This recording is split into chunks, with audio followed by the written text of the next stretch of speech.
Please welcome to the show. All right, what do we got here? People from all over are coming to see him. Running with the wolf pack, son of a gun, you're gonna keep up the hustle to the song. Welcome to the Wolf's Den. Welcome to the show that punches you in the face with information. Today's show is a live show on the back of a fundraiser that we're running here at Enterprise Fitness. We have raised already over $2,000 for the bushfires that have devastated this country in Australia. In today's podcast, I think that deserves a round of applause, folks. Anything that deserves a round of applause? So we have a number of people here in the studio for this podcast that we're doing today at Enterprise Fitness. And it's with my friend, Jeremy Evans, who I've known for the best part of now going on 4 years. 4 years. We are going to get into the world of plant-based nutrition, veganism, cults, and everything in between. This is going to be a fascinating podcast. I think this one will probably be a fan favorite for many. So welcome to the show, Jeremy. Folks, let's make you feel welcome. Thank you. So Thanks I think for having me, Mark. It's my pleasure. I know we spoke before. Is it okay if I just monologue for a moment? Absolutely. I know you're into the arts and stuff as I am. So Love a good monologue. what I wanted to begin and open up this discussion with and open up the podcast with is because you and I have been observers. I'm obviously a carnivore. I'm an omnivore. I eat a variety diet. You're a plant-based, vegetarian, fair to say?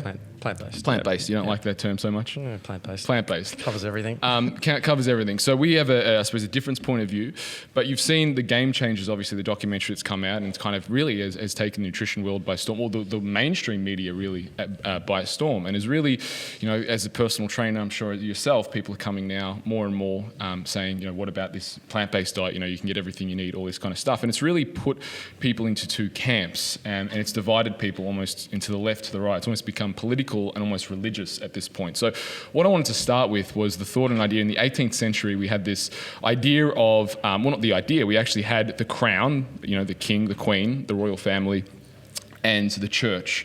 And the king was chosen by God. So in that sense, the crown, the church gave the crown power, and the crown gave back to the power of the church. So, I'm selected by God, great.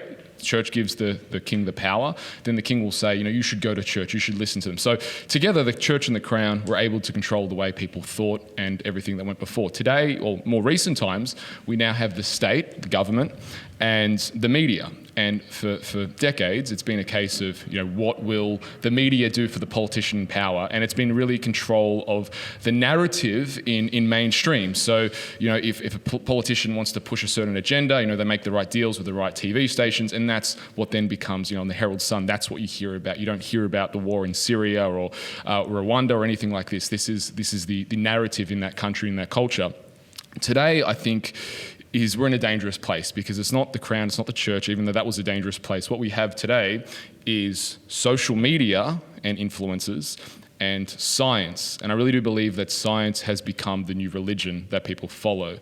And you have the influencer, which is kind of the king or queen that's been chosen. And what that king or queen is doing is putting up science as their religion. And people fundamentally, whether they're vegan or whether they're eating meat, and you see this with Michaela Peterson, who is all about, carnivorous diet and, promotes that. And you have on the opposing end, the banana girl, and I'm giving two probably extreme examples, who says, anything that's just completely unacceptable. But what it does is it segregates, and this isn't just exclusive to plant-based and meat eating, but it segregates people into camps. It creates tribalism. And when you go to tribalism, the only thing left really is violence. And in our opinion, this is how this came to be, that's a really sad state of affairs, because why can't someone who eats meat, why can't someone who is plant-based come together and actually talk about the similarities that actually benefit people? So that's kind of my monologue that I wanted to preface the show with. Did you have any opening ideas to that? Well, I agree with what you said. It basically, the fact that we can come together today and we can share our views and share our experience, I think that is probably the thing that's really lacking today a lot. I feel like there is a lot of this dogmatic approach on both sides, and I feel like in order to, free ourselves of the burden of these single truths in nutrition, we need to be able to have conversations like this. We need to be able to broaden our understanding of these things. And so I think, removing that dogmatic sort of approach, hopefully we're evidence of that today. Yes, absolutely. And maybe the beginning of a new discussion. Well, yeah, I really was kind of thinking about this, about, you know, the black and white in this day and age, in this kind of landscape. I think it's bullshit. Like, you can go on the internet and you can find supporting arguments for it, and then you end up in this debate about whose research, whose science is better, and then people say, oh, my science is better. But, I mean, that doesn't really serve people at the end of the day. I mean, research is great, and research shows you points, answers, but, I mean, evidence and all this kind of stuff, people get lost, and research ultimately, as we've spoken about before, doesn't necessarily always change people's behaviours. I mean, there's so much research that smoking kills. Smoking, and, you know, everyone in this room, right? Yeah, everyone agrees smoking kills, gives you lung cancer, right? People still smoke, right? There's research to prove that. So if we're really going to be as coaches, and that's where we look at this, both of us, if we're going to help actual people who are going to modify their behaviours, then it needs to be more than just about research. So my question to you, Jeremy, is tell me, like, your background or your growing up, your experience in life is obviously very different than mine. What guided you to the vegan diet, the vegetarian diet? Let's start with, like, I know you call it plant-based. Let's even go before that. What brought you to this diet? Sure. It was initially I was influenced by my two sisters, older sisters, who were vegetarian, and this is like pre-2004, so I've been plant-based for over 16 years now. Back then, I was, the typical sort of, omnivore. I was eating every kind of meat that you could think of, processed meat, chicken, beef, whatever. I was doing that, and I had no intention of ever becoming plant-based. And I actually said that to my sister. I said, don't even ever try to talk me out of eating meat, because I will never do it. And one day she invited me to a screening of a movie that came out in 2004. It's called Peaceable Kingdom. And basically it was looking into factory farming, and it gave an example of a couple that live in America who basically took animals who were abused in factory farming situations and gave them a second life. And it started there. It started at that point. I had this, I guess you could say I had an awakening. My compassion was awoken to this experience of other living creatures, and I wanted to make a choice, and I wanted to do something that was maybe more than myself and bigger than myself. And so that night I decided to become vegetarian. And it was literally overnight that I did that. 6 months after I made that decision, I actually got quite sick. I became on the verge, it wasn't diagnosed, but I was on the verge of anemia. I was working with a naturopath at the time, and she was working with me and pointed out and said, you're very close to being anemic, so you need to be very careful. And if you are going to do this diet, you need to do it smart, and you need to start being proactive. And that was another turning point for me, because I realised that in becoming vegetarian overnight, all I'd done was simply remove animal protein from my plate, and I'd just replaced it with refined carbohydrates and lettuce, literally. So there was, I was naive, I was not well informed, and that turning point essentially led me to where I am today, sitting here. It spurred, hours and hours and hours of research.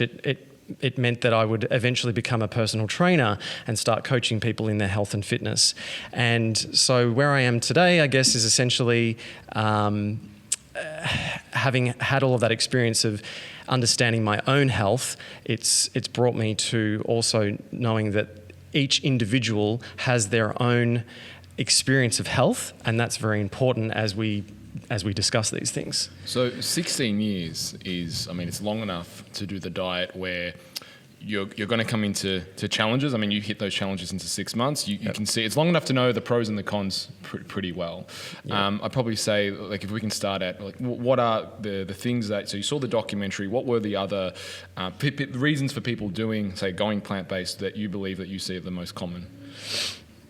Obviously, I think the biggest overarching reason for becoming plant-based, and I feel like it always needs to link back to this, is compassion. At the end of the day, we can argue the nutrition aspects, and we can discuss the nutrition aspects, but at the end of the day, it does come back to a compassionate choice. You're doing this for compassionate reasons. That's ultimately what it boils down to for most people. I chose it initially for that as well. So that was my fundamental initial reason for choosing it. But over the years, through those experiences that I had where I felt like I was making a lot of mistakes with my nutrition, it became more about my health. And I feel like, I can't speak for everyone that's had this experience, but I feel like a lot of people are drawn to it initially for the compassionate reasons. And then I feel like that's kind of left, and that's the only reason they choose to continue to do it. And therein lies the problem of not doing research on how to make the diet work for you. So if you're only choosing it for compassionate reasons, you're actually leaving the most compassionate thing that you can do, which is look after your own health. You're leaving that on the table. So absolutely do it for compassionate reasons, but you also have to do the research on the nutrition and make sure you succeed in that. Otherwise, it's not compassionate to anyone. So I know, and this is kind of an interesting question, a very open question too, because I know there's things in, say, like the bodybuilding, the strength world, the supplement world that drive me absolutely nuts. And I know we've had sometimes conversations around like some of the stuff that you see, Instagram or Facebook feed about, Banana Girl or whatever, and then you get these people who kind of represent veganism or they represent plant-based, and in actual fact, like they're not really that great of representation because they're the extremes. What are some things that I suppose drive you nuts inside the community? Well, that is one thing. I think it's the extremes. I think it's this, when you choose a plant-based diet, it obviously, it's not restrictive in that sense, but you are, you're starting to refine your nutrition, if that makes sense. But I think you can push any end of the spectrum further to an extreme. You can have, as we know, on the end of the spectrum, you've got carnivorism, and then on this other end, you've got veganism. So when you're choosing a plant-based diet, it's important to, be open-minded and mindful of these things. The things that really irritate me, I guess, is that, being a fruitarian, being raw vegan, there's a time and a place, and there's context for these things. But it gets back to that dogmatic approach. When we're approaching nutrition, there shouldn't be dogma, because that is dangerous. That's dangerous for people's health. And yes, you do get these social media influencers and YouTube personalities who are, they're showing certain aspects of their life where they're potentially thriving with these diets. But we don't see the other side. We don't see potentially what health concerns they're actually coming up against. And so then we start to get this warped perception of, nutrition, and we start to think, well, because it worked for them with what I've been told and what I've been shown, that it can work for me. And again, it goes back to that argument of nutrition it's an individual thing. Yes, and I think some of the things with the YouTube folks, I honestly think, and this is completely unrelated to plant-based and vegan diets, but I saw the other day, and I won't mention his name, on Instagram, he put up an horrendous post. And this guy is quite influential in the nutrition space. And what it was slagging the opposing. So this guy was all about, he's very much in the calories if it fits your macros camp. And he put up a post slamming a guy who was about, hormones and, functional medicine. And if you read the comments, it was very divisive. It was very dividing. He's in the cult, I would say, of, the king of if it fits your macros. And what he really wanted to do is send an FU to the people who are looking at hormones and looking at things like stress as a way to lose weight and all those lifestyle factors, and wanted to simplify it. But what it did, it divided the camp. And I think when you look at these YouTube personalities, or even this guy, I really do think with this guy, he's smart enough to know that's not the whole story. But I see the other side of it where, hang on, he's doing this because this is his brand now. He's been doing this for 5-10 years, and he actually wants to be divisive. He wants to. So when I look at like Banana Girl or these extreme people in these camps, I think one of the messages I want to get across in this podcast is that people, you got to understand the marketing, and they're held up. And if they change their position, and you've seen this with the guy you mentioned to me before about the YouTuber who was plant-based and now he's gone and eat meat. He got slammed by his people basically for doing that, and their fame, their king status, their queen status ultimately gets very, very hurt. So they're motivated not to change. They're motivated actually not to present the full story because they are the poster boy girl for that stance. One thing that we kind of touched on very briefly, which I'm curious to go into at the start, was I know I said vegan, vegetarian, and you don't like referring yourself to either. Why is that? Well, I feel that the reason I say plant-based is it more refers to the nutrition aspect of things. And I certainly support a lot of the, all of the aspects of what a vegan lifestyle is. But again, I feel like it gets into that dogmatic perspective of things. And I feel like when we start to narrow our experience, it limits our experiences. We've spoken about things in the past. You know, we view the world through our values, and if we continue to just only look for the things that reinforce our bias or our beliefs, we start to lose a full perspective. And I just feel like I've always been someone who doesn't like labels. I don't like labeling things because people want to label people because it makes them easy to identify and easy to relate to. So I understand that aspect of things. But again, if you label me, you're only going to know me as that thing. And I'm more complex than that. We're all more complex than that. And I just think that this, and I feel like those terms, I feel like are more limiting for me personally. Yeah. So I say plant-based because it refers to, what I eat as opposed to potentially all the other aspects. Who I am. And so I'm a vegan, right. I'm an omnivore. That's right. Know? Hi, my name's Mark. I'm a nutritionist. It's like, well, I didn't ask you for you. I don't know if you ever met a nutritionist or dietitian. On a side note, every nutritionist dietitian, it's the same as like CrossFitter. You know that they're a CrossFitter or a nutritionist and dietitian within 5 minutes because they tell you. That's right. Anyway, do that test. Yeah, they tell you. It's dead on. So that's very interesting. And I mean, labeling. I mean, I had the same thing with bodybuilding. And I used to label myself as a bodybuilder, and then I realized like protein shakes actually upset my digestive system, and you know I can't eat 6 times every day, and you know the whatever, like the bodybuilding lifestyle actually didn't suit me. But the more I labeled myself as a bodybuilder, the more I got trapped into that identity. And I'm like, well, actually, maybe I'm not a bodybuilder, and I'm not. Like I'm more than that. I'm a guy who likes to lift weights. Yeah. That doesn't necessarily make me that. Have you seen The Game Changers? Yes. What did you think of it? Look, in terms of how it actually starts a conversation like this, fantastic. I think it's, you know, we haven't had something like that probably since maybe Forks Over Knives, but maybe in a way that presented being an athlete on a plant-based diet. So in terms of that, in terms of starting a conversation and, you know, potentially sparking people's interests in an alternative or another approach, fantastic. I think... look, some of the examples that they gave were obviously from a biased perspective, but I think at the end of the day, it succeeded in demonstrating that you can succeed on a plant-based diet as an athlete. That was essentially, I think, what its purpose was. So I think it demonstrated that. There was one scene in particular that really sort of irritated me, and it was when all of those NFL players at the end sat down to have their vegan food, and it was all like mac and cheese and burgers and all this sort of stuff. And I'm like, that's great because it shows people that they're not going to miss out on that sort of comfort food and all that sort of stuff. But it also doesn't necessarily, it doesn't truly reflect, you know, that you can eat that sort of stuff and be an athlete, because I can guarantee they're not eating that stuff and performing well. They're not eating mac and cheese for dinner and eating burgers and all that sort of stuff. So that sort of, I think, you know, it was a romanticized sort of approach. Fine, whatever, but I just don't think that it was maybe representative of what you are really going to need to eat as an athlete on a plant-based diet. Did you hear about Usain Bolt? He ate 100 chicken nuggets before he broke the world record.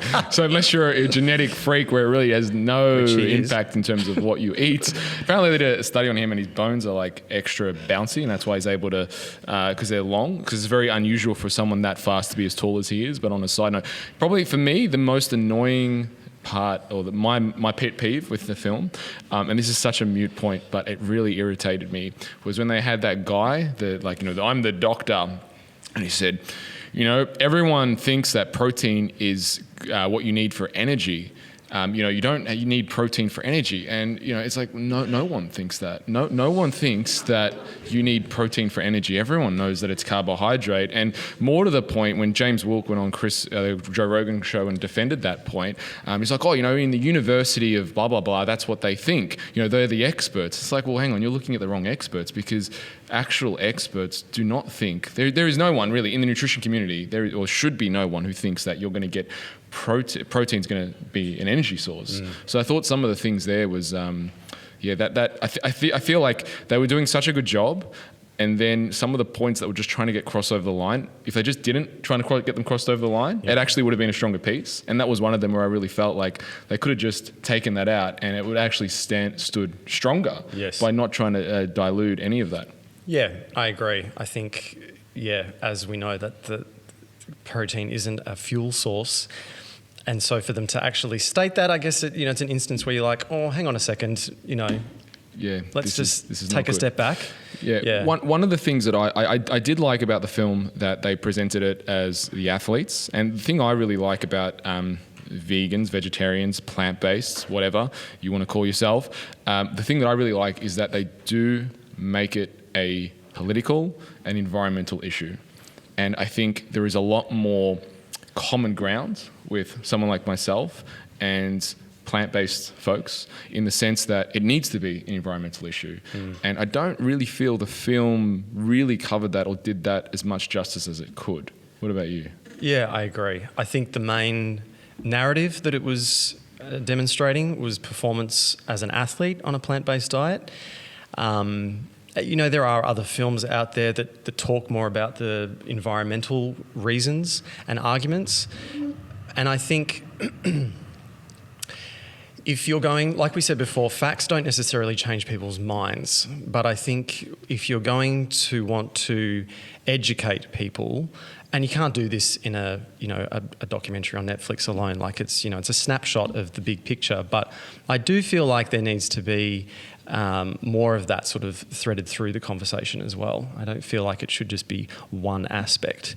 You need to broaden people's understanding of the impacts of their choices, definitely. Yeah. So yeah, there could have definitely been more of that. One thing I want to switch to now is, I don't know if you did see there was lots of rebuttals to the movie by numerous people. The first kind of the big one was the Chris Kresser one, when he went on the Joe Rogan and really just went through each point and went, for 3 hours and said, this is wrong, this is wrong, this is wrong. And then the follow-up to that was the debate with James Wilkes, who was the producer, MMA fighter, and Chris Kresser. And that went for 4 hours. Yes. And that was like watching a train wreck. That was like watching puppies die slowly. Like, who wants to watch a puppy die slowly? No one. It was very painful to watch. And my takeaway from that is, yes, James absolutely won that debate. He went in, MMA fighter, physically intimidating. I think Chris probably was. I mean, I would be scared speaking to, James, he legitimate dude. He could kill you, right? That's what he trains people to do. So he's a legitimate dude, and when he gets angry, you probably don't want to piss him off. And essentially that was Chris was the protagonist in that, and Chris is kind of like a scrawny guy, so he can't really defend himself against the guy who's a trained killer. So I think that for me was the get-go, man. You're going to lose because he's physically intimidating as well. But on top of that, in that 4 hours, they really covered only what I felt 4 points, and the 4 points were just so redundant. One was about the calcium, or not calcium, dairy. Mm-hmm. So, there's 50% of studies in this. It was like the numbers that they were using, it's okay. Like, they spent half an hour just trying to get the numbers right. Yes. And at the end of it, it's like, okay, so you can choose to have dairy. Do you want to have dairy? No, you don't want to have, okay, it's not a big deal because most people have some form of intolerance to dairy. But what I felt wasn't addressed, and this is kind of the thing that really pissed me off, was they never stopped and said, you know what, we should actually define what we mean by dairy. So I kind of want to go into that because when we talk about milk and dairy, often people, and this is the thing with plant-based nutrition, carnivore, whatever, I think the definition of actually what we eat, where you're getting your dairy from, because there's a huge difference, as we know. If you're getting that $1 of litre of milk from Coles versus if you're getting it from a farm that's been, fermented dairy, say for example, that's raw, that's been processed, and it's high quality because it comes from a grass-fed animal, they're treated well. Huge difference in terms of nutritional content, and obviously people will argue, calories are calorie, but there's going to be a huge difference in the outcome of that too in terms of someone's health. I mean, that dairy potentially that's been homogenized, pasteurized, comes from a sick animal. Not just that, but that dairy is coming from tens of thousands of different cows. It's not like, the farmer milks that one cow and that goes off and that's the dairy that you drink. No, all of the cow's milk gets funneled into the truck and gets pasteurized and processed at the same time. So you are potentially getting sick animals. That's why it has to be processed so heavily. And I was disappointed that there was no, hey, let's just define, because let's classify food. Like, what is food? My friend owns a farm, and we talk about this all the time, about the quality of fruit that comes from his farm. He gives me he brought in some peaches the other day, and oh my God, like, delicious. I've never tasted a peach from like that from the supermarket. Yeah. So I think in terms of the food quality, we really have to stop and go, right, let's define what we actually mean by milk. let's define what we actually mean by dairy, rather than just be assumed that, in this epidemiological study and this research, well, everyone's having shit dairy to begin with. So really, is that what we're looking at? Because that's kind of accepting the status quo of our food's shit. Oh, well, let's just accept what the supermarket that they're giving us. And again, that's where the political aspect of what vegetarianism, veganism brings in, that I really, really appreciate. Yeah, and I think to layer on top of that, it says a lot about where a lot of these studies are being done and where we're getting the information from. We're getting information from an unhealthy population. We're getting data from people who are eating or consuming the standard American diet or even the standard Australian diet, which not that long ago was recommending cornflakes for breakfast. We don't have this more relative comparison. And so when we look at these, and so it's fine to, you can listen to that debate and hear them argue their points back and forth, but you are right. It's like, well, we don't have this information that's relative to, a healthy population. And that's where I think a lot of that is very problematic. So I think that's where we all need to take a bit of a step back and go, well, where are we getting our data from? Where are we getting our information from? We're getting it from a sick population or an obesity epidemic, pandemic. And I think the other thing that people need to stop and realize is that, because one of the points that has always been made about a vegan diet is that, or a vegetarian diet, it's a better diet. Like when research has shown that it's a great diet, it's healthier, it's who they're comparing it to, and they're always comparing it to the standard Australian diet. And the point that's always made it is, well, anything is better than the standard Australian diet. My point on that, well, if I have a choice of someone doing a standard Australian diet or a vegetarian or plant-based diet, well, 100% I'm going to pick the plant-based diet because it's better. Now, for some people, that's maybe all they can afford. They can't afford meat. So you know what? That is actually a better option. Or their perspective is actually it's easier for me to stay healthy doing plant-based. Like same ways, some people in their perspective, it's easier for them to count calories than it is to cut out sugar. For some people, it's easier for them to go keto than it is to count calories. But what happens in nutrition so many times to say, why do these things work in mechanisms? Instead, it's like, well, you know what? This would actually suit you because of your perception and your personality. And that's what's not being done because it's so much of the mechanism of how it's been and the actual person of how you're constructed on an intellectual and personality level of preference and choices that, you know what? You really have, like for me, I don't like counting calories at all. So, doing an if a feature macro plan is not going to work for me because I'm not going to bring out my scales everywhere I go. But, like Reese Adams, one of our great trainers here at Enterprise, in a former life, David Coyne is a good friend of ours. Those guys were Excel spreadsheets. Yes. They got no Walking problem doing that. They've got the numbers, that's what they do in their free time. David Coyne particularly.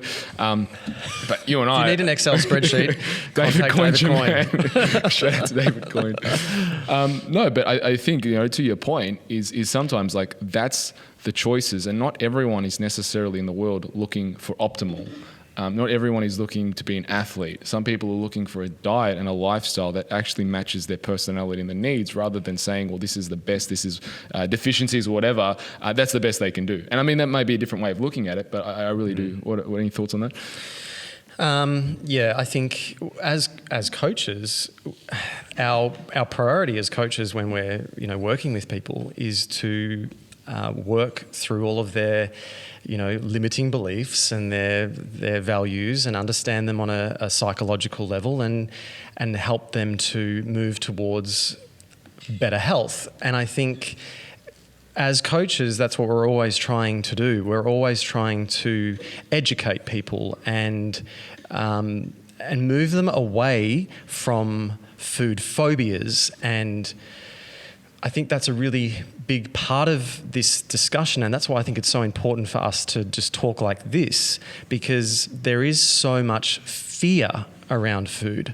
And the more we can sort of have a discussion like this where we're not getting emotional and we're not trying to prove each other wrong, I think that is going to help people start to relax a little bit more and think about what's more important for them on a personal level and also on a global scale as well, so they can start thinking outside of their own experience.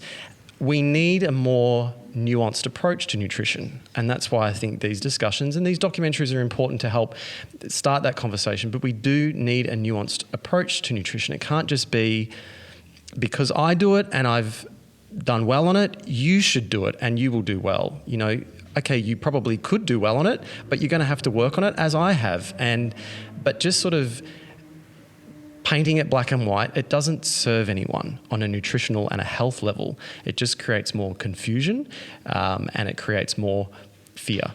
So let's get into the mechanics of that. So say, you know, for people watching, I want to do a vegan diet. Maybe I want to do, you know, 2 days a week plant-based, right? What are some pieces of advice? What are some pitfalls potentially that I'm looking at? The most important thing, and this is top of line, when you start eating plant-based, you need to look at your total caloric intake, because on a plant-based diet, you're going to be eating more volume, but in order to get the daily caloric requirements and your daily protein, you're going to need to eat more volume of food. And sometimes that can be intimidating for people because the sheer amount of, whether it's chickpeas or beans or whatever, it can be quite intimidating. You're like, oh my gosh, I didn't realize that I need to eat this massive bowl of this stuff to get what I need. But so that's a very important point to make, is because if you're transitioning to a plant-based diet, you can't just cut out meat and then just replace it with vegetables. You need to make sure that you're eating enough to fulfill your energy requirements for the day. That's the first thing that people need to do. And this is also why so many people lose so much weight on a vegan diet. And they say, it's great for weight loss. It's because the calories are so low because they have to eat so much food. On average, I think it's on a plant-based diet, most people that have been, for the statistics, it's about 600 calories less on a plant-based diet on average that people will eat. And so, you kind of get this this confirmation bias of, if I go plant-based, I'm going to lose weight. Well, eating in a calorie deficit is you're going to lose weight. So it's not necessarily the plant-based diet, it's the fact that you were probably eating a lot less than what you were. And, you know, maybe you just started to increase your uptake of micronutrients and vitamins and minerals and all this sort of stuff. And maybe that was, you know, helping to shift inflammation from your body. So that could have been part of it. But was it the plant-based diet specifically, or was it the fact that you started to include more micronutrients and these things that help with inflammation? So again, don't look at it through this limiting lens. You need to look at it broadly and understand it broadly as well. You know what's great about that is you can say exactly the same thing for those who just go carnivorous diet. 100%. I'm just going to eat meat. Well, if you're just going to eat meat, you've lowered your calories, and that's not necessarily sensible. Yep. And there's not very much research and good research done on a carnivore diet, other than hearsay of this was my experience, as like, you know, fruit girl, banana girl, or aeritarian or whatever, saying, you know, it's the next thing. What other benefits, I suppose, do people experience? What other pieces of advice, things I need to watch out for? So that's one. Total volume of food. Yep. Benefits. I mean, for me personally, it's very subjective and it's very anecdotal, so everyone's experience is very different and unique. But when I first became plant-based, I started noticing that I had more energy, and it was probably because maybe my body wasn't putting as much time and energy into digesting meat, potentially. You know, I mean, that's very anecdotal, but that's what I experienced. And I think that's true for a lot of people who switch to a plant-based diet, because they're getting they're getting more micronutrients, and their inflammation is reducing, so their body's not having to work as hard to constantly deal with this inflammation. And it's certainly not to say that the meat's causing the inflammation, but it's saying that, you know, maybe their previous diet, which was full of processed food, and then suddenly they made this switch to a really clean diet, maybe that was the reason.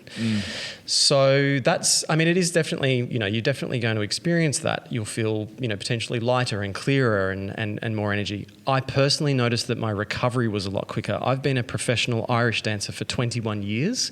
And 21 years? 21 years. That's a lot of time Irish dancing. Longer than half my life. And throughout the last, I guess, 16 years of being a professional dancer and all of that, and looking at my recovery as a dancer and looking at the other dancers alongside me, I noticed that, and they were a lot younger than me too, I might point out, I was the oldest dancer in the troupe, and I was recovering quicker than them. They were all complaining of, you know, having stiffness and soreness and all this sort of stuff, whereas I was bouncing back a lot quicker because I was making sure that I was eating a healthful diet, and I was making sure that I was getting enough nutrients for my energy needs that day. With that said, you could say it's also made you, though, more conscious than when you were before, saying eating a mixed diet. Yeah, absolutely. So then for sure. being conscious, there's also the element of, well, I'm actually focusing what I eat, and I'm actually making effort to make sure anything that I don't get, I'm either supplementing with or putting my calories together in a very sensible way. So it's actually a better diet than what I was doing previously, right? Yeah, absolutely. Yeah. And I think that's how you have to do it. That's right. You have to be proactive when you choose this. You can't, as I said before, you can't just choose, a plant-based diet and expect it to miraculously work. It doesn't work like that. You have to work at it. There was a point I was going to make about that, and I've lost it, but it might come up if, well, what I wanted to add to that, it's the same thing with eating meat that I feel that people go, I don't need to worry about that, whatever. And my take on it with the environment is we all live in this world, obviously, right? And I read a good quote today about children never think, what's the purpose of life or what's the purpose of what do I need to do, because they're so entrenched in their life. They live part of the world. Whereas as we get older, we kind of distance ourselves, and instead of we come out of this world, we come into this world, and the world is kind of separate from us. So I think really, as everyone, we really need to be conscious of our environment and where our food is actually coming from. So my point that I wanted to make is with meat, and you do see this in research, and this is where, the carnivores get their back up against the wall against the vegans, and becomes but there really isn't, you really need to define what you mean by meat, because I want to point out as well that a lot of the research that shows that meat causes colon cancer, like in Germany, for example, if you look at the German research, it shows that it causes colon cancer. But what they define as meat is bacon and sausages and hamburgers. America, same thing. It's processed meat. So meat gets this really bad rap because there's a huge difference between eating game meat like kangaroo or goat or grass-fed beef to eating a sausage or the chicken mince. And mince, for example, or most like chicken nuggets and stuff is the offcut. And now what they do also in butchers is not all butchers, because there are some really, really great butchers that get things really well done, but they've got a thing called meat glue, and they glue the offcuts of meat together. And this is the thing. So you can't compare, like, you're not comparing apples with apples. And I think the research that's done is done very poorly, because it looks at meat that is well, I wouldn't eat it. I eat meat, but I'm not eating that, because to me that's not quality. And I think if you are going to choose to include meat and eat meat like I do, you need to make the conscious choice to actually go that one step further. Buy grass-fed, know where it comes from. For me, buying caged eggs is a big no-no. Like that to me is very bad. Like, you don't buy caged eggs. Why? Because you're putting a chicken in a cage and just laying eggs, and you look at the quality of the eggs from a chicken, from the caged eggs versus the quality of the eggs from a free-range, had a great life chicken. The yolks, the yellows, the size of the eggs, it's completely different. It's not apples with apples. The amount of nutrition in that, and yes, that does mean that you are going to have to spend more money.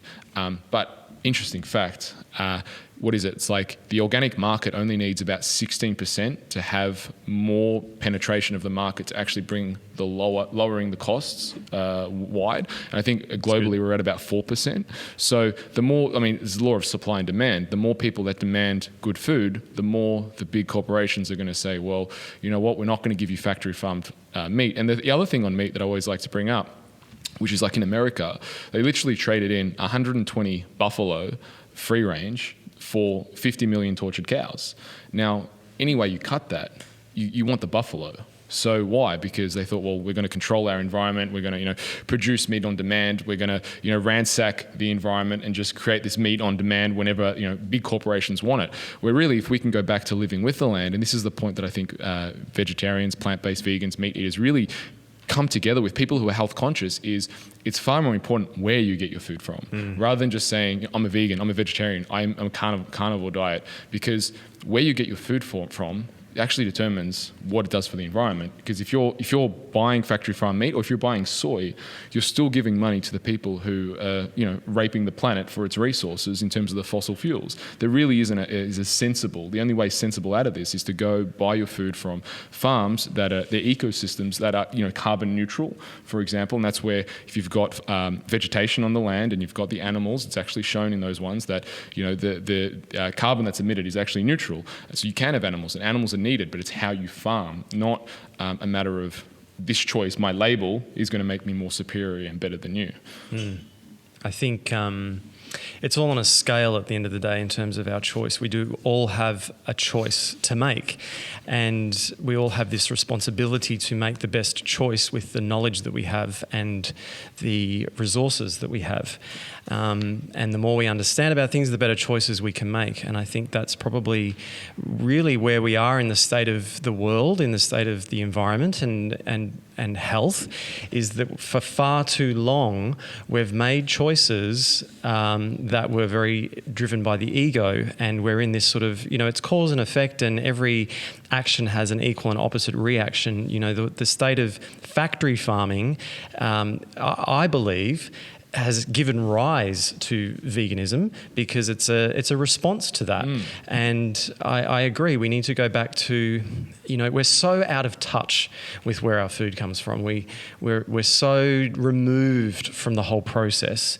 And you walk into a supermarket and you've got 12 or 14 aisles that are food-like products that haven't been seen by humans ever.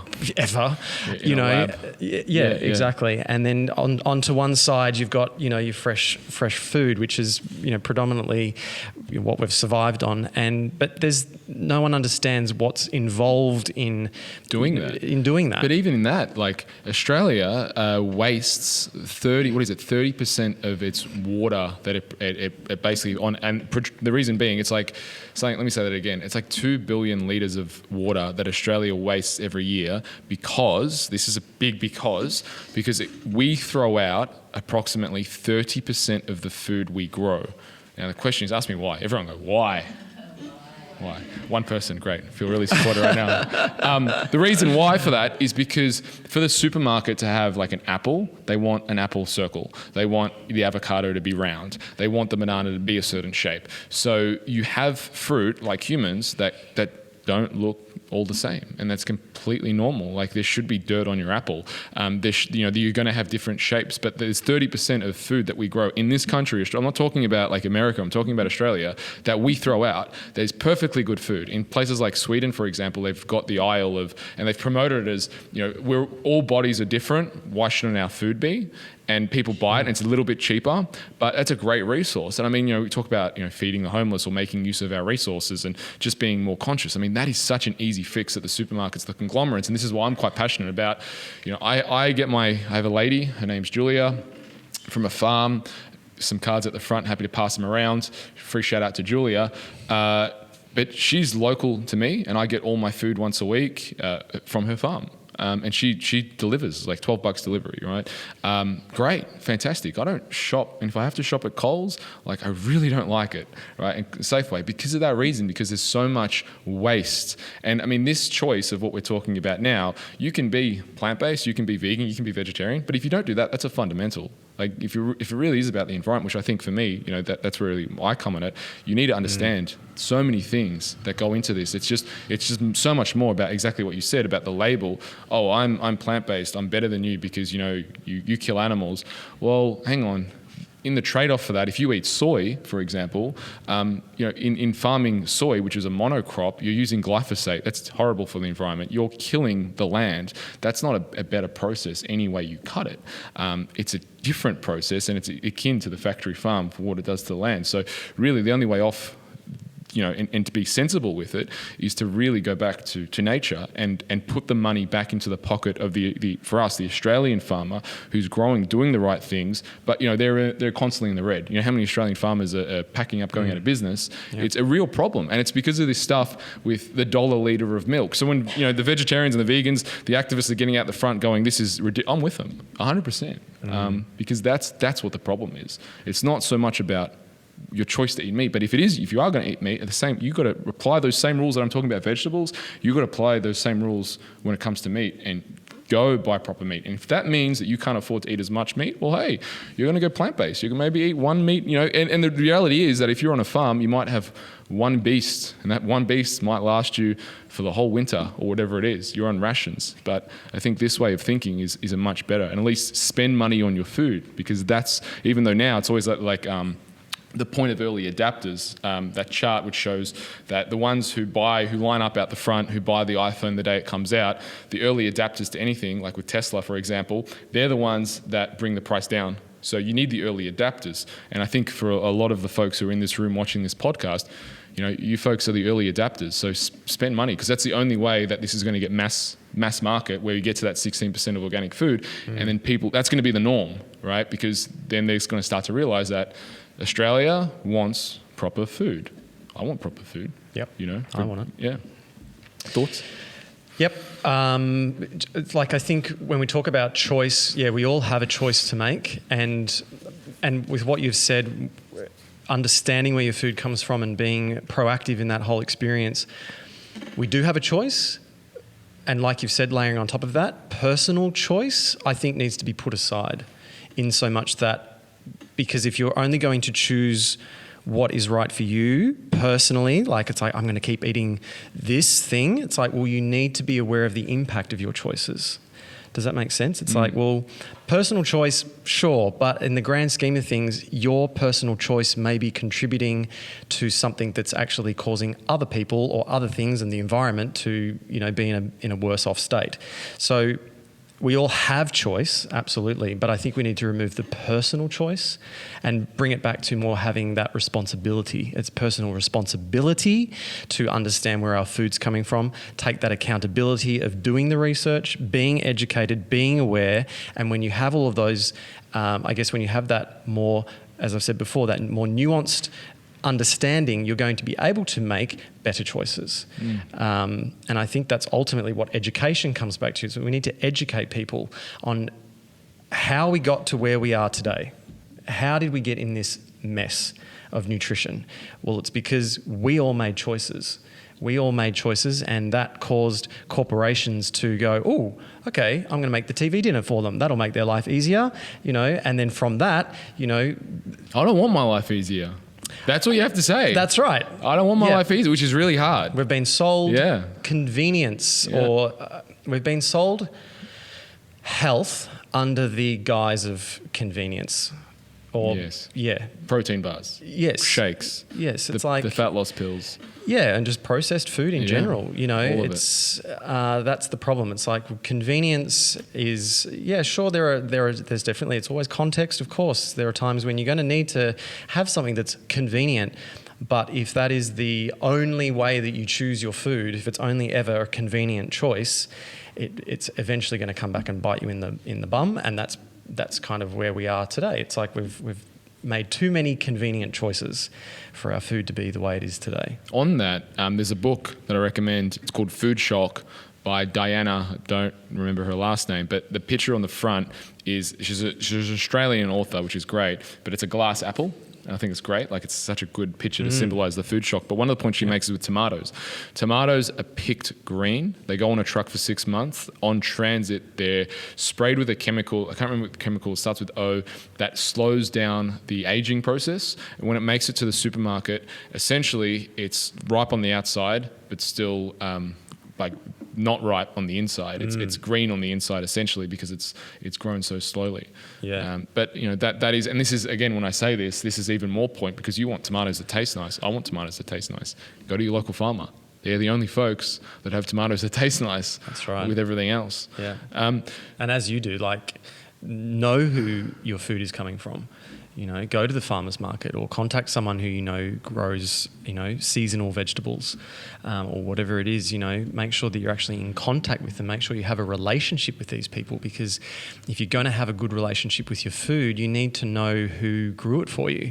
We're literally relying on second and third and fourth hand, instances of people preparing our food, and that comes back to personal responsibility again. We don't even cook our own food anymore, predominantly. That's the trend, and I think it's important to have that awareness. What was it? In the 1950s, we spent approximately 2 hours cooking.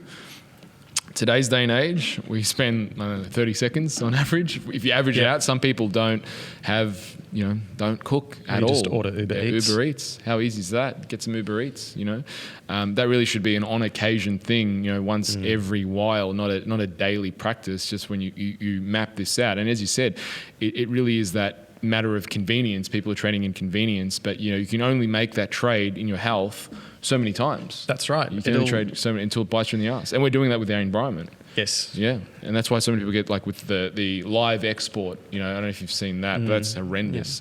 Yeah. And why should Australia send out its animals to all these other countries? It really is quite horrific when the animals are on the ships, the heat in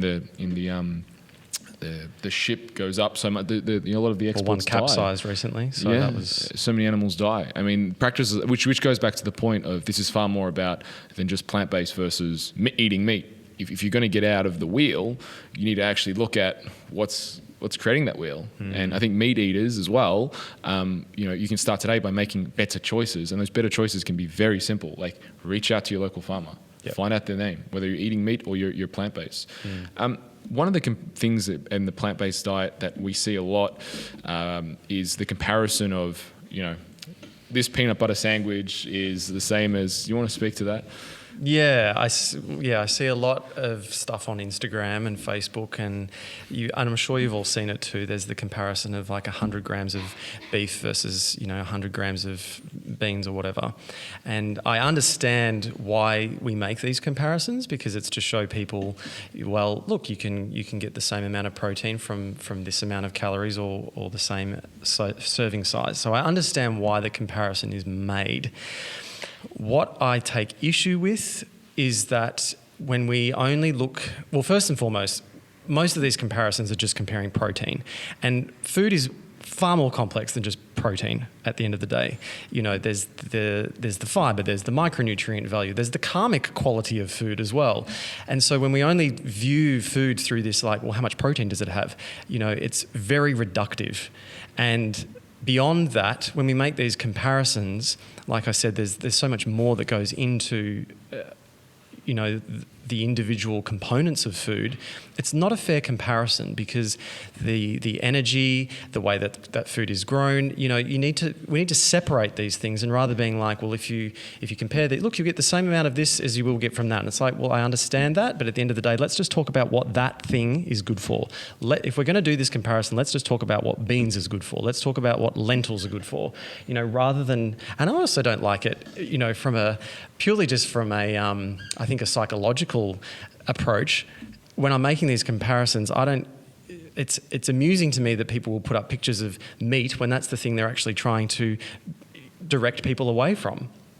Do you know what I mean? It's like, here I am trying to... pink elephant. Yeah, exactly. Yep, pink elephant. You know what I mean? It's like, let's just talk about the benefits of the plant food, as opposed to always, I understand it. I know it's very complex, and I know we're doing that to draw people's attention to the two things.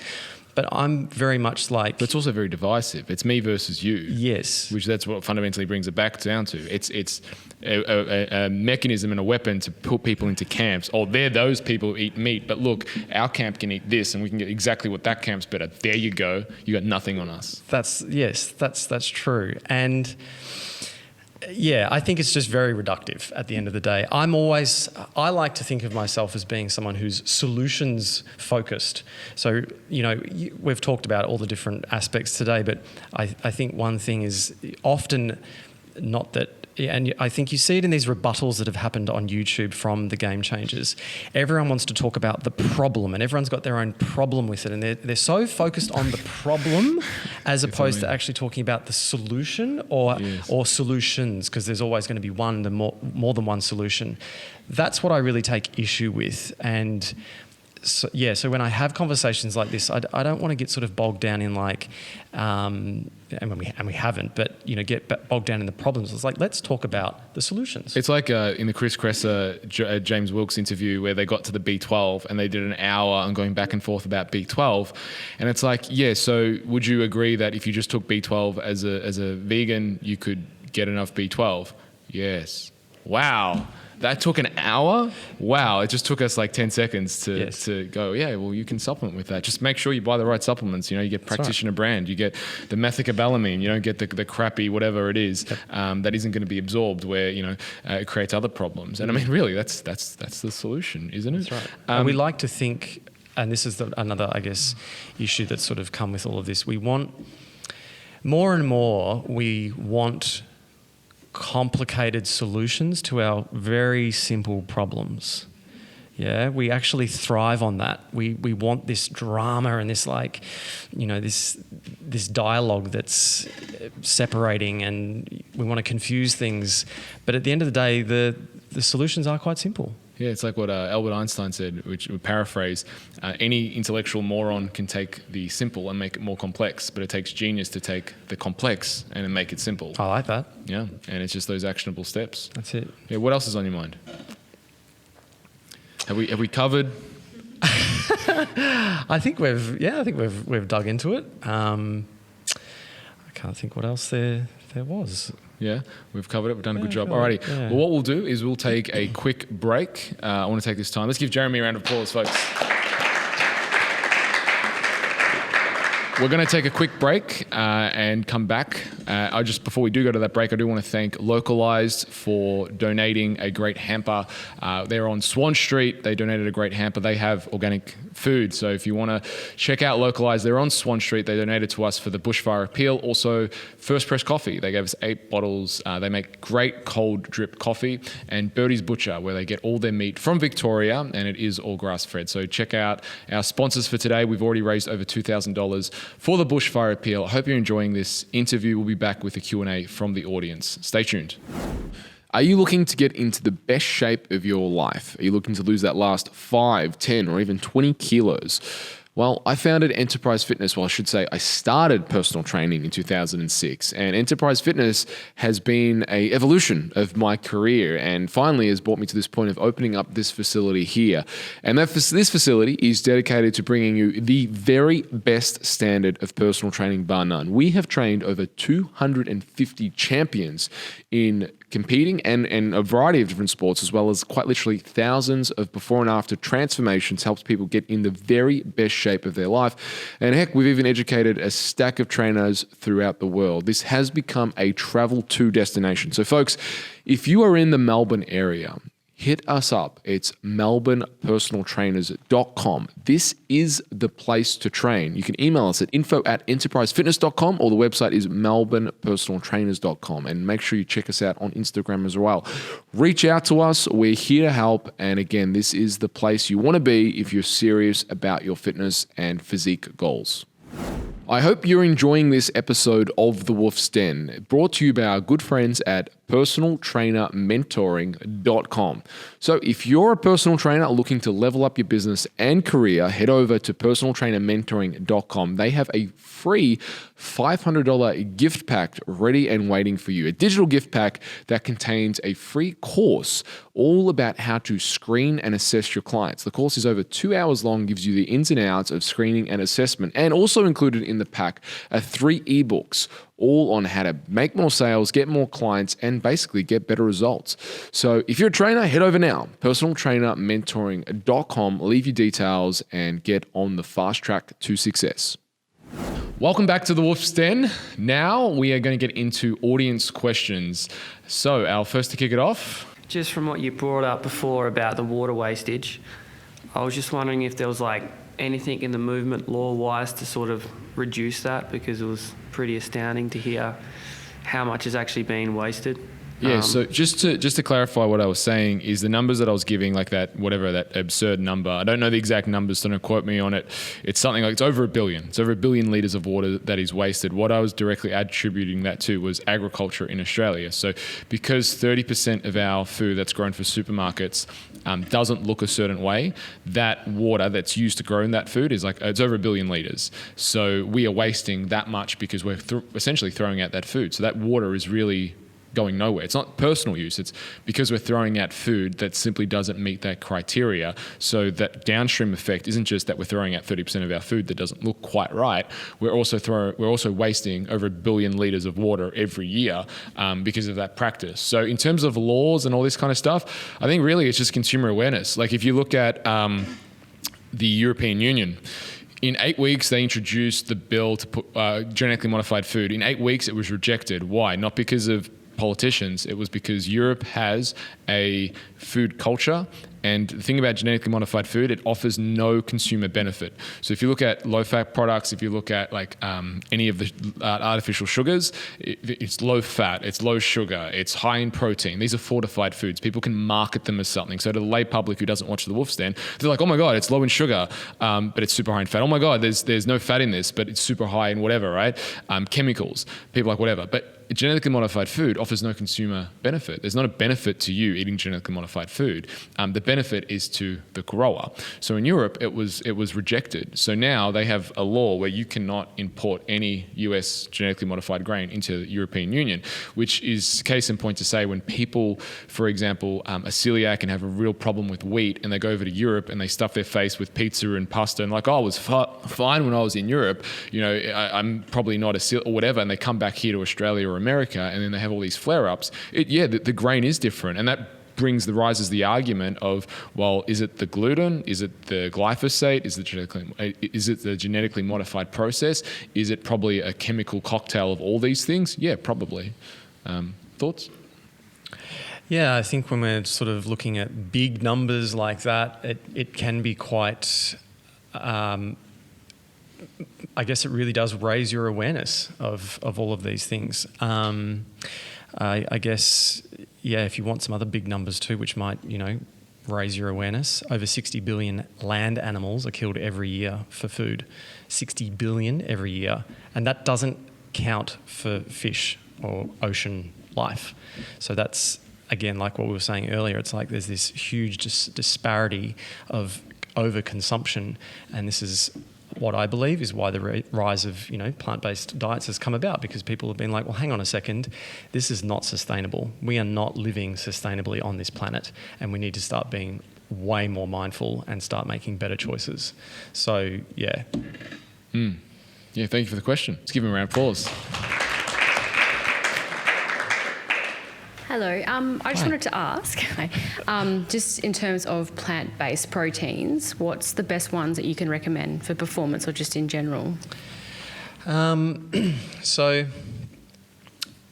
when we look at protein, all plants will comprise the amino acids, the essential amino acids. So it's more about, what I want you to think about more to make it easier is just total caloric intake.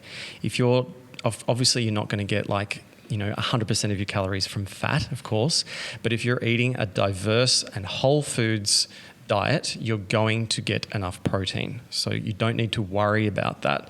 When it comes to a performance side of things, you might need to consider including, maybe more chickpeas, which are really, quite high in protein, and also quite high in carbohydrates too.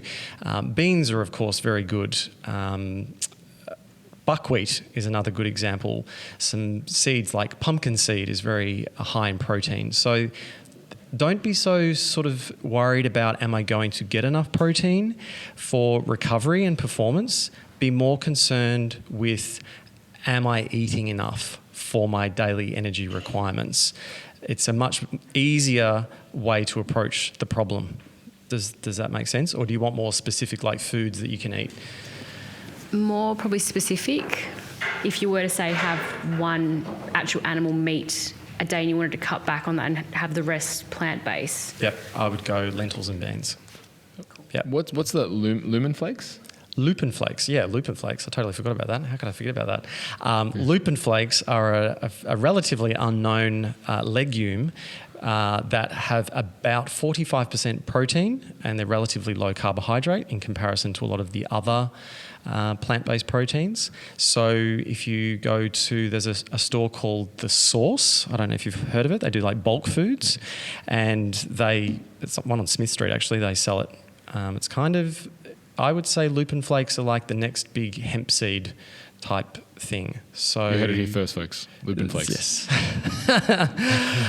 So yeah, I mean you've got to prepare them similar to you would like oats. You cook them like oats essentially. But yeah, really high in protein. But again, to get the amount of protein, you're going to have to eat a lot of Lupin Flakes. So just be aware of that too. You know, it's the volume of food is going to increase, but as long as you're hitting your calories, you're going to be fine. But yeah, in terms of like a comparison to switching from a meat, I would go lentils and beans because you're going to get a broad amino acid profile and it will cover off all of your needs. Yeah, Lupin Flakes was embedded in my brain when you said protein. Jeremy actually presented at Wolfpack for us in August, did a great presentation for personal trainers who are looking to learn more. So that was great. Thank you for your question. Next. Thanks for the information that you've shared today. I really appreciate both accounts and that it's coming from a sustainable lens. I just wanted to know your thoughts about people who follow like an ancestral diet. Because it seems interesting that most of the other species know inherently what to eat and humans are so confused about what they need to eat. So just interested about your thoughts about that. That's a great question. Do you want to go start? It is a great question. I agree, like there's unnecessary confusion and we do need to go back to a more simple approach to our food. And you're right. The lion doesn't get confused about killing the antelope. It just does what it needs to do. And it certainly doesn't, worry about the ethics of its choice. I guess, fortunately, in that sense, with our brains, we do have the ability to have that awareness with those things. I think it always comes back to what we've said. Always go back to a whole foods diet. Minimally, honestly, I can't really think of an example where I would say, hey, have some processed food. I think I would be disingenuous if I was like... Maybe if you're in the army, you're starving, you're out on a big trek, that's all you could bring with you. Yeah. Yeah, because that's what they do in the army when they have their massive treks. I was speaking to an officer the other day, actually, and he was like, they've formulated these packs. Yes, I forget what he calls them. Packs. Yeah, the ration packs, and it's got like... bunch of protein, bunch of carbs, bunch of fat, and when they go out on their big troops and whatever, it's just like bang. And obviously in that situation, that's where I think the processed food and the formulas really probably come in super handy because they're carrying, 22 kilos on their back. They're not going to whip out a steak. That's right. Tupperware, my six pack, put the ice pack in it. And people who are on a plant-based diet who are maybe as they learn how to get the right balance of nutrients for performance and recovery in their health. Sometimes, you might want to include, a plant-based protein shake or something like that as an easy way to get your protein up for the day. Certainly not to say relying on that, but yeah, there's going to be little instances where you can go, all right, well, maybe I can make an exception for that in this instance. But when we're talking about like ancestral diets, you're probably going to be able to speak a bit more in depth about this, but I think it always does come back to it has to be whole foods, and it really is that simple. I don't think we can make it any more complicated than that. I love the question because before I answer it, I just want to say this. In over 200 studies that are done on genetically modified food, they've looked at over 200 animals, or essentially it's 200 studies or 200 animals. I forget the exact details, but essentially they analyzed 200 animals. They presented the option of genetically modified food versus the ungenetically modified food, the non-GMO food. In every case, the animal would pick the non-GMO food. Then they went one step further. They only presented the option of the genetically modified food. The animal, 9 times out of 10, picked to starve than to eat that food. The animal did not recognize genetically modified food as food, which blows my mind, right? It's like, wow. That is quite incredible, to feed. So the smell, the texture, they're able to see the difference, whereas humans obviously are lied to with marketing and whatever. And are into facts and figures. So when we look at the ancestral diet, there's a few ways to, I suppose, dissect this. Way one is to look at the blue zones. So the blue zones were essentially regions of the world where people had lived to over 100. And they analyze what they eat. Now, the thing about the blue zones, it's everyone's kind of eating a different thing. So it's not one diet. It's depending on where they live, and it goes back to what we were saying earlier, which is living off the land. Then another way to analyze this is with Weston A. Price's work. He wrote a book called Nutrition and Physical Degeneration, which I'd highly recommend. So in truth, Weston A. Price, when he went out and did his research, he wanted to know what makes people healthy. So he was a dentist and a researcher. And basically, he believed in the chiropractic philosophy of healthy spines equal perfect health, except because he was a dentist, he understood that at the time of birth, your cells that make up your spine also divide and make up your teeth. So if you have healthy teeth, it's actually a primary to indicate whether you are healthy. So he went out into the 1930s and analyzed essentially 14 different cultures, native cultures, and looked at what they eat. Now, in truth, he thought he was going to find a vegan society. He didn't. That really surprised him. The closest he found was lacto-vegan. So the Swiss, for example. What he did find is like the Aboriginals or any of these like native cultures is their diets varied upon where they were. What we're also learning about the microbiome is that, people in today's day and age want to be really politically correct on things. What we're learning about the microbiome is it's racist as fuck. So, if you're African American, if you're white Anglo, if you're a female from England, like wherever you lived, it has a great impact on your microbiome. And there isn't actually just one microbiome that's going to be one size fit all. It's racist in a sense because it's so different in our foods. And what that basically speaks to is your ancestral food point is, like we know pretty emphatically through work, I know emphatically with working with clients, and this isn't going to be politically correct, but Samoans and Torres Strait Islanders do very, very poorly with carbohydrates, right? Very poorly. So, and why is that? Because if you look at genetically, there wasn't a lot of processed foods in their diet. They were actually more on the side of high-fat keto diet. What were they eating? They were eating high-fat. So if you give, like, say, Torres Strait Islander or an Islander, Samoan, someone of that Maori background, if you give them a diet that's high in carbohydrate, they're going to do poorly. They're going to get fatter. If you give them a high-fat diet and a high-protein diet, they'll do really, really well because there are those genetic differences. It's the same thing with dairy. Asians, it's like 95% of Asians are lactose intolerant. It's like, okay, so does that say that if you're Swiss extraction, well, if you're Swiss, that's what you grew up on, right? It was dairy, but it's not the dairy, the shit that we buy in the supermarket. It was the fermented dairy, the cows, and they had their own processes. So absolutely, to your point, Masai, Wandering Tribe, they existed on white blood, which they referred was milk. Milk was referred to as white blood and blood. So they would bring animals along with them and stab them in the neck and drink some of their blood. And we're talking about some of the tribes that resisted slavery. Like these guys were freaking animals. The Masai, all they ate was meat.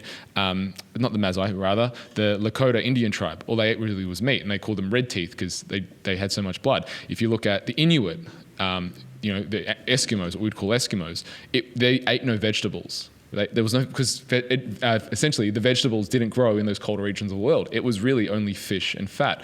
So I think there is a lot of, legitimacy to what you would call an ancestral diet based on, and I think the more science evolves, the more we realize the more we don't know and just how much this actually plays a part and differences there are. Even Italians genetically are poor at absorbing iron. And I think that was referred to back, I can't remember, I don't remember everything that I've ever read, but it was something about our iron absorption and a malaria thing and whatever. But again, poor at absorbing iron, so that's a case to have a bit more red meat in their diet, for example. So I think there is a lot of legitimacy, and it's just about, you live in Australia, so going back to, Johnny Bowden's 4 famous food groups, which are hunted, fished, gathered, and plucked. If the way you make that up, I think is going to be actually highly individual. Like Jeremy, he's not doing, the hunting or the fishing, but it's the gathered and the plucked. Where if you me, it's, the hunting, the fishing, the gathered and plucked. It's a kind of a mix, and you've got to kind of find that balance that works for you as well. Does that answer your question? Yeah, cool. Let's give a round of applause.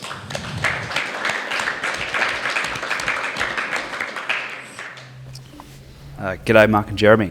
My question was in regards to sole plant-based diet versus the omnivorous or carnivorous diet. Sort of the quality of the protein. Do you find that, or what I'd sort of read to the effect of that animal protein is of a higher quality in terms of your performance and whatnot, whereas going on a plant-based diet, some of the benefits that you can get are sort of longevity in terms of the health benefits on that. Yeah. Thanks for your question. The quality of protein in meat versus plant food, at the end of the day, it's kind of a non-argument, because if you're getting enough protein from a plant-based diet, you're covering off your protein needs. So it's more a quantity thing than a quality thing, because protein is protein at the end of the day. The amino acids are the amino acids at the end of the day, whether they come from meat or whether they come from plants. The amino acids are the same. It's just whether or not you're actually getting enough of the essential amino acids to ensure you're getting enough protein. So yeah, that is the short answer. It's quantity as opposed to quality. And I think there's this sort of maybe misnomer where we view animal protein as being the superior protein. And sure, per serving, you may get more protein in that one particular thing, but if you eat enough of the beans and lentils and chickpeas and Lupin Flakes and whatever else, you're going to get enough protein. So yeah, it comes back to quality more so than, quantity more so than the actual quality. Yeah. My answer is going to piss people off on the internet. So first I want to address the health thing, right? The health thing is, there is a lot of research that shows that a vegetarian or vegan diet shows that healthier outcomes. But again, you need to look at who's it comparing it to.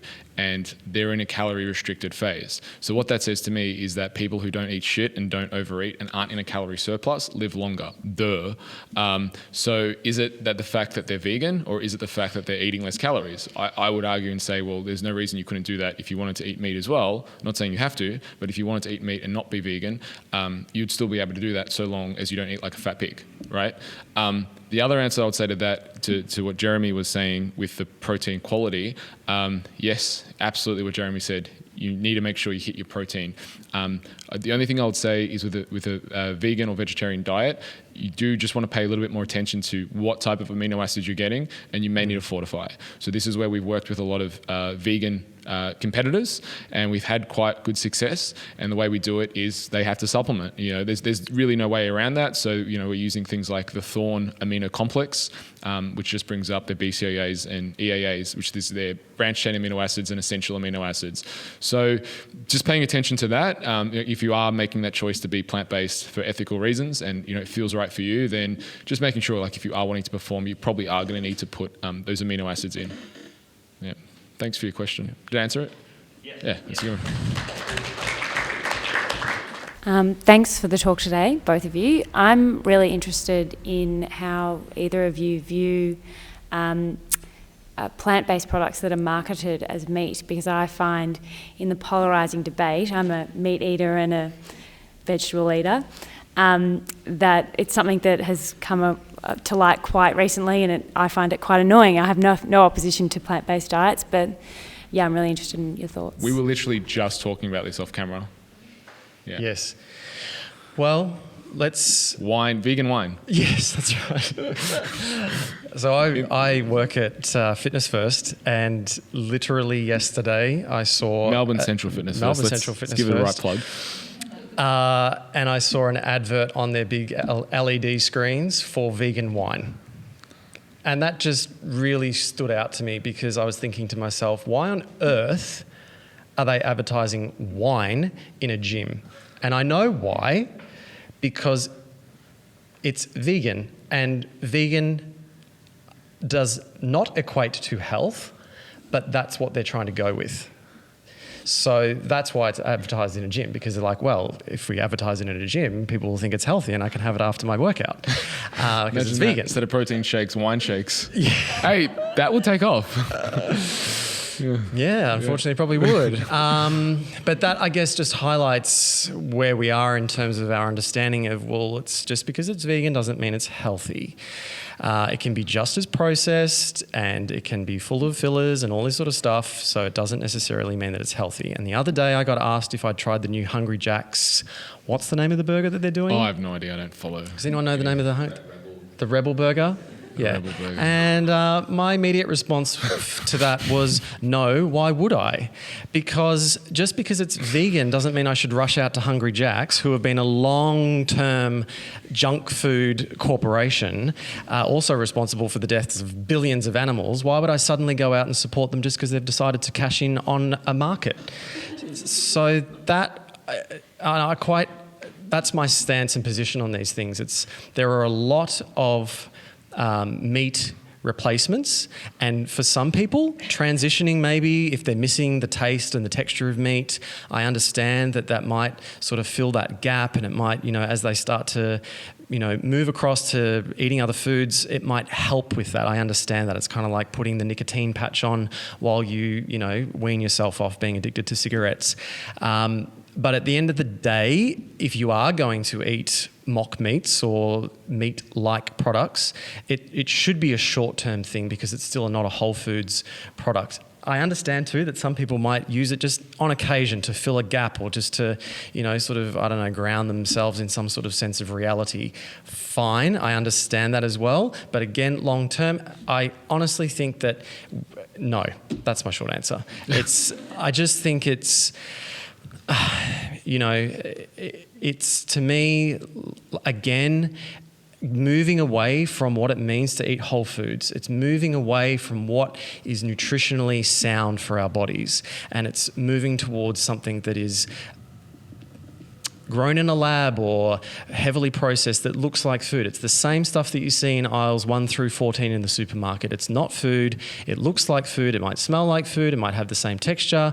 And for some people, fine. But for me personally, and I think in the broader context of what it means to have, a nutritional approach to food, I think no. That's going to upset a lot of people too. Yeah. Sorry about that. What a great answer. I don't have any follow-up to that. You don't need it. Great answer. Alrighty, folks. Let's give another round of applause for our guest today, Jeremy Evans. Outstanding. Outstanding. And for all of you, thank you for coming. So, folks, you're watching The Wolf's Den. Stay tuned for more great episodes just like this one. If you're new to our show, go back and check some of our other great episodes. We've interviewed the greats like Ed Cohn, Ben Pakowski, Sebastian Oreb, Eugene Teo. It's all there. If you're a personal trainer, do check out www.personaltrainermentoring.com. And if you want to get in the best shape and check out some PT, if you want to get in the best shape possible and pick up your PT, check out Enterprise Fitness. And obviously, Jeremy, you're at Melbourne Central Fitness first, so people can check you out. Where is your Instagram? Tell the folks your... it's Peak Plant Performance. And your website? www.peakplantperformance.com, coming soon. We'll put all the notes in, we'll have episode notes that will all go there. Thank you for watching. Until next time, folks, train hard, eat well, and supplement smart.